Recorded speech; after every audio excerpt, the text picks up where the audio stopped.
The Nightingale and the Rose. She said that she would dance with me if I brought her red roses, cried the young student. But in all my garden there is no red rose. From her nest in the holm oak tree the nightingale heard him, and she looked out through the leaves and wondered. No red rose in all my garden, he cried, and his beautiful eyes filled with tears. Ah, on what little things does happiness depend! I have read all that the wise men have written, and all the secrets of philosophy are mine, yet for want of a red rose is my life made wretched. Here at last is a true lover, said the nightingale. Night after night have I sung of him, though I knew him not. Night after night have I told his story to the stars, and now I see him. His hair is dark as the hyacinth blossom, and his lips are red as the rose of his desire. But passion has made his face like pale ivory, and sorrow has set her seal upon his brow. The prince gives a ball tomorrow night, murmured the young student, and my love will be of the company. If I bring her a red rose, she will dance with me till dawn.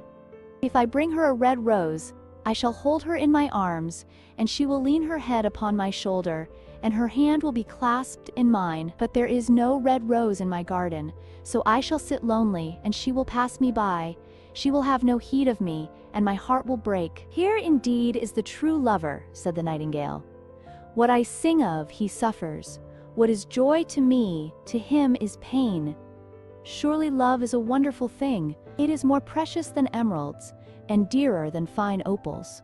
Pearls and pomegranates cannot buy it, nor is it set forth in the marketplace. It may not be purchased of the merchants, nor can it be weighed out in the balance for gold. The musicians will sit in their gallery, said the young student, and play upon their stringed instruments, and my love will dance to the sound of the harp and the violin. She will dance so lightly that her feet will not touch the floor, and the courtiers in their gay dresses will throng round her. But with me she will not dance, for I have no red rose to give her. And he flung himself down on the grass and buried his face in his hands and wept. Why is he weeping? Asked a little green lizard as he ran past him with his tail in the air. Why indeed? Said a butterfly, who was fluttering about after a sunbeam. Why indeed?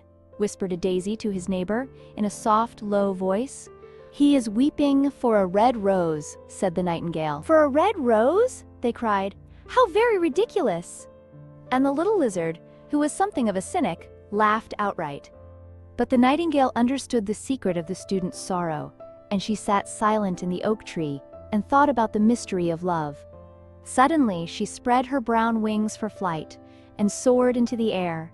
She passed through the grove like a shadow, and like a shadow she sailed across the garden. In the center of the grass plot was standing a beautiful rose tree, and when she saw it, she flew over to it and lit upon a spray. Give me a red rose, she cried, and I will sing you my sweetest song. But the tree shook its head. My roses are white, it answered, as white as the foam of the sea, and whiter than the snow upon the mountain. But go to my brother, who grows round the old sundial, and perhaps he will give you what you want. So the nightingale flew over to the rose tree that was growing round the old sundial. Give me a red rose, she cried, and I will sing you my sweetest song. But the tree shook its head. My roses are yellow, it answered, as yellow as the hair of the mermaiden who sits upon an amber throne, and yellower than the daffodil that blooms in the meadow before the mower comes with his scythe. But go to my brother who grows beneath the student's window, and perhaps he will give you what you want. So the nightingale flew over to the rose tree that was growing beneath the student's window. Give me a red rose, she cried, and I will sing you my sweetest song. But the tree shook its head. My roses are red, it answered, as red as the feet of the dove, and redder than the great fans of coral that wave and wave in the ocean cavern. But the winter has chilled my veins, and the frost has nipped my buds, and the storm has broken my branches, and I shall have no roses at all this year. One red rose is all I want, cried the nightingale. Only one red rose. Is there no way by which I can get it? There is a way, answered the tree, but it is so terrible that I dare not tell it to you. Tell it to me, said the nightingale. I am not afraid. If you want a red rose, said the tree, you must build it out of music by moonlight, and stain it with your own heart's blood. You must sing to me with your breast against a thorn. All night long you must sing to me, and the thorn must pierce your heart, and your lifeblood must flow into my veins and become mine. Death is a great price to pay for a red rose, cried the nightingale, and life is very dear to all. It is pleasant to sit in the green wood, and to watch the sun in his chariot of gold, and the moon in her chariot of pearl. Sweet is the scent of the hawthorn, and sweet are the bluebells that hide in the valley, and the heather that blows on the hill. Yet love is better than life, and what is the heart of a bird compared to the heart of a man? So she spread her brown wings for flight, and soared into the air. She swept over the garden like a shadow, and like a shadow she sailed through the grove. The young student was still lying on the grass, where she had left him, and the tears were not yet dry in his beautiful eyes. "Be happy!" cried the nightingale. "Be happy! You shall have your red rose. I will build it out of music by moonlight, and stain it with my own heart's blood. All that I ask of you in return is that you will be a true lover, for love is wiser than philosophy, though she is wise, and mightier than power, though he is mighty. Flame-colored are his wings, and colored like flame is his body. His lips are sweet as honey, and his breath is like frankincense." The student looked up from the grass and listened, but he could not understand what the nightingale was saying to him, for he only knew the things that are written down in books. But the oak tree understood and felt sad, for he was very fond of the little nightingale who had built her nest in his branches. "Sing me one last song," he whispered. "I shall feel very lonely when you are gone." So the nightingale sang to the oak tree, and her voice was like water bubbling from a silver jar. When she had finished her song, the student got up and pulled a notebook and a lead pencil out of his pocket. "She has form," he said to himself as he walked away through the grove. "That cannot be denied to her. But has she got feeling? I am afraid not. In fact, she is like most artists. She is all style, without any sincerity. She would not sacrifice herself for others. She thinks merely of music, and everybody knows that the arts are selfish. Still, it must be admitted that she has some beautiful notes in her voice. What a pity it is that they do not mean anything or do any practical good." And he went into his room and lay down on his little pallet bed and began to think of his love. And, after a time, he fell asleep. And when the moon shone in the heavens, the nightingale flew to the rose tree and set her breast against the thorn. All night long she sang with her breast against the thorn, and the cold crystal moon leaned down and listened. All night long she sang, and the thorn went deeper and deeper into her breast, and her lifeblood ebbed away from her. She sang first of the birth of love in the heart of a boy and a girl, and on the topmost spray of the rose tree there blossomed a marvelous rose, petal following petal, as song followed song. Pale was it at first as the mist that hangs over the river, pale as the feet of the morning, and silver as the wings of the dawn. As the shadow of a rose in a mirror of silver, as the shadow of a rose in a water pool, so was the rose that blossomed on the topmost spray of the tree. But the tree cried to the nightingale to press closer against the thorn. "Press closer, little nightingale," cried the tree, "or the day will come before the rose is finished."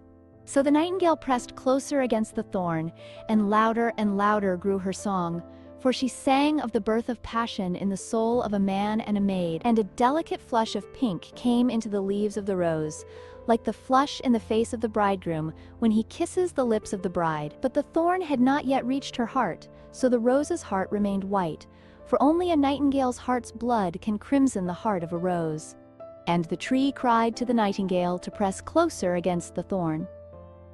"Press closer, little nightingale," cried the tree, "or the day will come before the rose is finished." So the nightingale pressed closer against the thorn, and the thorn touched her heart, and a fierce pang of pain shot through her. Bitter, bitter was the pain, and wilder grew her song, for she sang of the love that is perfected by death, of the love that dies not in the tomb. And the marvelous rose became crimson, like the rose of the eastern sky. Crimson was the girdle of petals, and crimson as a ruby was the heart. But the nightingale's voice grew fainter, and her little wings began to beat, and a film came over her eyes. Fainter and fainter grew her song, and she felt something choking her in her throat. Then she gave one last burst of music. The white moon heard it, and she forgot the dawn, and lingered on in the sky. The red rose heard it, and it trembled all over with ecstasy and opened its petals to the cold morning air. Echo bore it to her purple cavern in the hills and woke the sleeping shepherds from their dreams. It floated through the reeds of the river, and they carried its message to the sea. "Look! Look!" cried the tree. "The rose is finished now." But the nightingale made no answer, for she was lying dead in the long grass, with the thorn in her heart. And at noon the student opened his window and looked out. "Why, what a wonderful piece of luck!" he cried. "Here is a red rose. I have never seen any rose like it in all my life. It is so beautiful that I am sure it has a long Latin name." And he leaned down and plucked it. Then he put on his hat and ran up to the professor's house with the rose in his hand. The daughter of the professor was sitting in the doorway winding blue silk on a reel, and her little dog was lying at her feet. "You said that you would dance with me if I brought you a red rose," cried the student. "Here is the reddest rose in all the world. You will wear it tonight next your heart, and as we dance together it will tell you how I love you." But the girl frowned. "I am afraid it will not go with my dress," she answered. "And besides, the Chamberlain's nephew has sent me some real jewels, and everybody knows that jewels cost far more than flowers." "Well, upon my word, you are very ungrateful," said the student angrily. And he threw the rose into the street, where it fell into the gutter, and a cartwheel went over it. "Ungrateful," said the girl. "I tell you what, you are very rude. And after all, who are you? Only a student. Why, I don't believe you have even got silver buckles to your shoes, as the Chamberlain's nephew has." And she got up from her chair and went into the house. "What a silly thing love is," said the student as he walked away. "It is not half as useful as logic, for it does not prove anything, and it is always telling one of things that are not going to happen, and making one believe things that are not true. In fact, it is quite unpractical, and, as in this age to be practical is everything, I shall go back to philosophy and study metaphysics." So he returned to his room and pulled out a great, dusty book and began to read,